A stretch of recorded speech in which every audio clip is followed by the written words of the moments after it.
Là commence cette phase qu'est l'après-cancer, que j'avais tellement imaginé avec des paillettes, des licornes, comme dirait ma fille, et tout un tas d'autres choses. J'adore. Et qui en fait s'avère plus compliqué que prévu. Et moi, ce qui m'a beaucoup marqué, c'est de ne pas savoir par où commencer.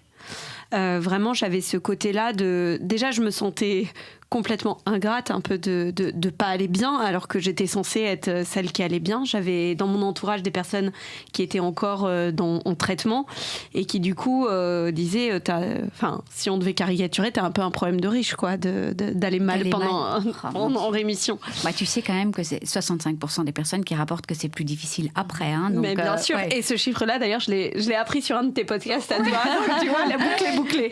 On mentionne le livre Après cancer, tout un programme évidemment de Gersand. Ouais. Moi, je me souviens, Camille, tu m'as dit j'ai envie d'aller mieux, mais j'ai pas les outils. Et en fait, j'étais concentrée sur le fait d'être en rémission.